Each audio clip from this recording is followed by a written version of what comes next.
அஸ்ஸலாமு அலைக்கும் வரஹ்மத்துல்லாஹி வபரகாத்து. உங்கள் அனைவருக்கும் ஏக இறைவனின் சாந்தியின் சமாதானம் உண்டாகட்டும். நான் அப்துல் ராசிக். நான் இப்போது சிலோன் தௌஹீத் ஜமாத்தின் பொதுச் செயலாளராக இந்த ஆர்ப்பாட்டத்தில் பங்கு பெற்றிருக்கிறேன். பல அமைப்புகள் நாங்கள் ஒன்றிணைந்து இன்றைய தினம் இந்த ஆர்ப்பாட்டத்தை நாம் ஏற்பாடு செய்ததற்கான காரணம், இலங்கையிலே ஜனநாயக நாட்டில் நாம் வாழ்ந்து கொண்டிருக்கிறோம்.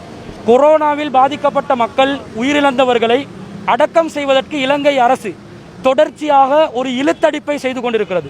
அதை உடனடியாக நிறுத்தி முஸ்லிம்களின் சடலங்களை, அதே போன்று கிறிஸ்தவ மக்களின் சடலங்களை ஏனைய மதங்களில் யாரெல்லாம் அடக்கம் செய்வதற்கு கோருகிறார்களோ அவர்களுடைய உடல்களை அடக்கம் செய்வதற்கு அனுமதி கோரிதான் இந்த ஆர்ப்பாட்டத்தை நாம் ஏற்பாடு செய்திருக்கிறோம். உலகத்திலே 190க்கும் மேற்பட்ட நாடுகள் கொரோனாவில் மரணித்த உடல்களை அடக்கம் செய்வதற்கு அனுமதி அளித்திருக்கிறது.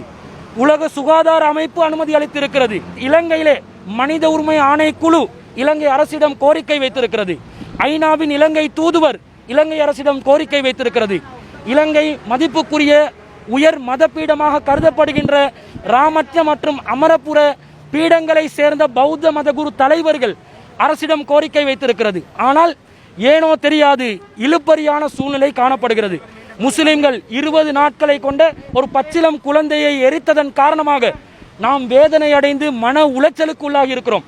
எனவே அரசிடம் மிகவும் பணிவாக கேட்டுக்கொள்கிறோம். நாம் கேட்பது நமது இருக்கும் உரிமை, அடக்கும் உரிமை. சுகாதாரத்துக்கு கேடு விளைவிக்காத உலகத்திலே இலங்கையிலே இருக்கக்கூடிய மருத்துவ நிபுணர்கள், வைரஸ் தொடர்பான மருத்துவ நிபுணர்கள் எதை பரிந்துரைக்கிறார்களோ அந்த நிபந்தனைகளுக்கு உட்பட்டு சடலங்களை அடக்குவதற்கு நாங்கள் அனுமதி கேட்கிறோம். அதை இலங்கை அரசு, அதி மதிப்பிற்குரிய ஜனாதிபதி அவர்கள், பிரதமர் அவர்கள், இலங்கை அரசாங்கம் அதை தர வேண்டும்.